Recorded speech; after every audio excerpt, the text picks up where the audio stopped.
Muscular tissue. So, what is muscular tissue? Muscular tissue is a very soft tissue which help in movement and locomotion. Children, now my first question is, what is movement and locomotion? Movement means, for example, I am moving my fingers. What is it? It is a movement. But whenever I am walking, I am running, my whole body part is moving from one place to another. This is known as locomotion. So here we have to study about the muscular tissue. So muscular tissue, under it we have to study about three different types of muscles. These are striated muscles, cardiac muscles and smooth muscles.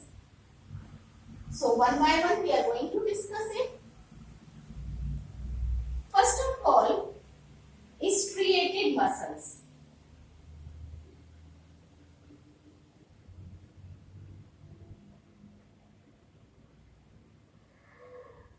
Now, what is the meaning of this striated muscles?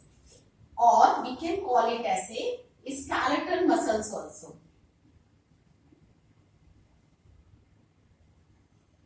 Or voluntary muscles.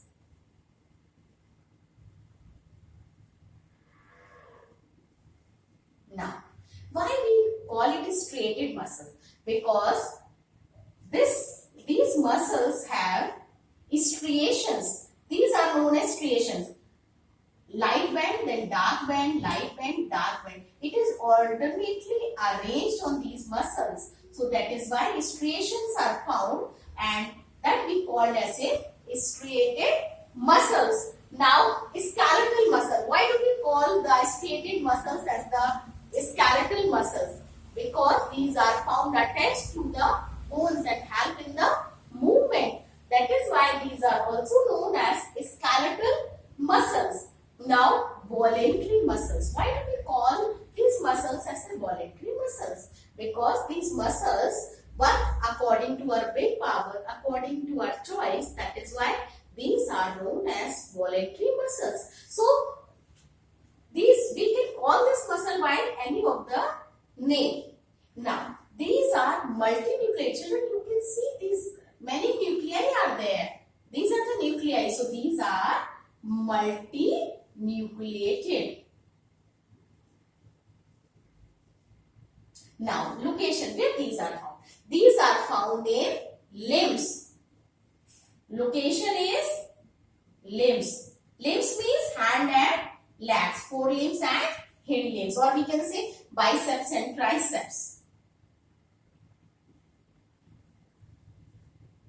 Now, and function is what? Locomotion.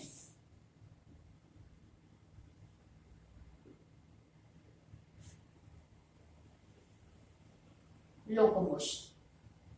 And before starting cardiac muscle, I want to tell you one more important thing, that in muscular tissue, two different types of proteins are there. These are known as contractile proteins. Contractile, because you know that muscles help in rapid contraction and relaxation. So,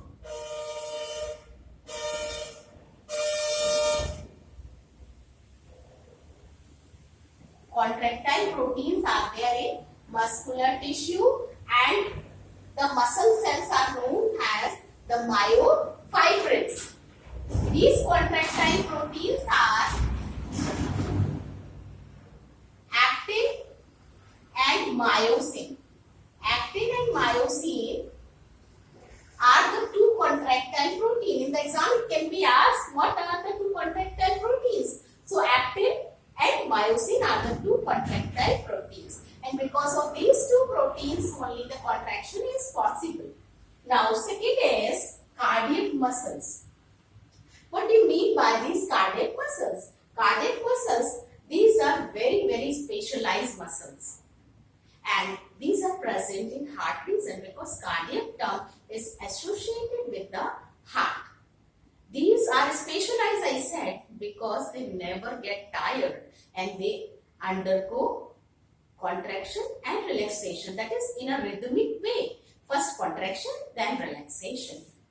So it is present in heart region. Now, the important thing is that they are having cross bands.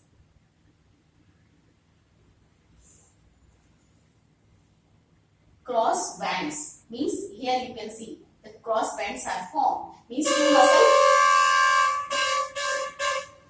Start. So cross bands formation are there. These cross bands are actually known as intercalated discs, and these are uninucleated because single nucleus is present in one muscle fiber. So these are uninucleated, and they are also having the dark and light bands. Means they are also having striations. These are light and dark bands. So these are the bands. Now location is where these are present. These are present in heart. And function, it helps the heart to pump blood. We know it. Heart pumps the blood. That is why blood can be transported to various part of the body. So its function is to pump the blood. And it never gets tired. First thing. Now, third one is smooth muscles.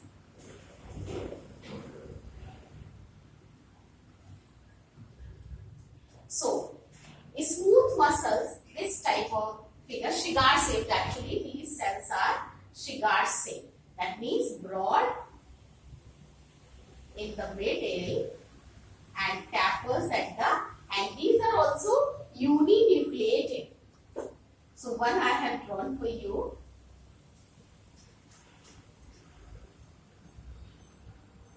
These are the cells of smooth muscles. Actually, these smooth muscles, why do we call it as a smooth? Because here striations are not found. Striations are not found. Second thing, these smooth muscles are also known as involuntary muscles because these do not work according to our willpower, according to our choice. So, as they do not work according to our choice, that means they are present in the visceral or delicate organs. Visceral means the internal organs like iris, liver, intestine, stomach. Here smooth muscles are present and they also work continuously, means according to the name. Location, all the visceral organs, these are present, and the most unique characteristic of this muscle is that they undergo rapid contraction, but they remain in that contracted form for a long time also. So they have a peristalsis movement. Peristalsis movement found in esophagus, that is in food pipe. That means first contraction, then relaxation. As a result, food can move down and reaches to the stomach. So function is movement in the visceral organs. Now nervous tissue I will explain to you. Nervous tissue.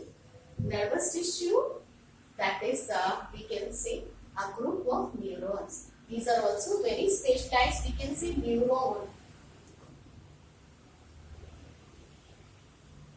is the longest cell.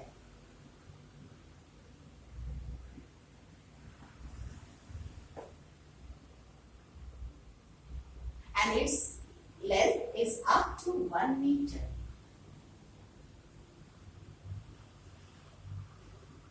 So a group of neurons constitute a nervous tissue, and it is found brain and spinal cord especially, or throughout the whole body. These are present to transmit the messages. So here we have to study the structure of the neuron.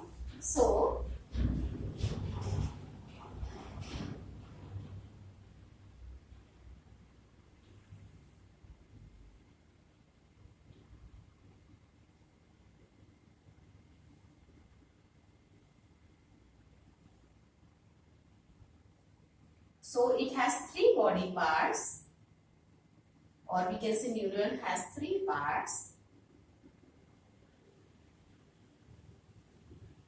So basal granules are there that are the part of endoplasmic reticulum.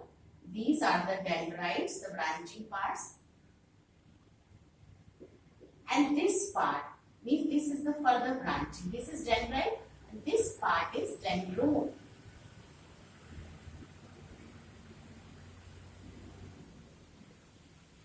This is a myelin sheath. Actually, some neurons are with myelin sheath and some are without myelin sheath. So don't think that in all the neurons this myelin sheath is present. This is myelin sheath.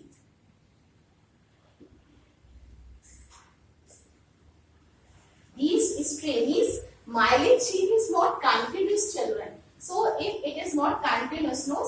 So here, where it is not continuous, no, this is known as nodes of Ranvier because that scientist only discovered it. Nodes of Ranvier. Ranvier is the name of the scientist. And this whole longest part, that is axon. And these are known as synaptic nodes. Because these are filled with fluid. So, neurons are having three parts. First is cytone. Second is dendron or dendrites. And third part is axon. So one by one we are going to discuss about it. Now cytone, if we talk about cytone, is a cell body which have the cytoplasm. This is a liquid part. They are having nasal granules. Nasal granules are the small part of endoplasmic reticulum or cell body. So this is known as this internal part, that is known as cytone. Now dendron or dendrites. Actually dendron, the branching part is known as dendron, and further branching of dendrons are known as dendrites. Now the longest part is the axon, and sometimes it is covered by myelin sheath and sometimes it is not covered by myelin sheath. That is why neurons are of two types, myelinated neuron and non-myelinated neuron. So now what is their function? Function of cytone is to receive the message, and dendron is what? Mean dendron to receive the message from the another neuron and transmit it to cell body, and cell body has to transmit the same message to the axon. And what is the duty of axon? Actually axon take that message and transmit it to the nerve ending. These are actually the branching part is a nerve ending. And from here,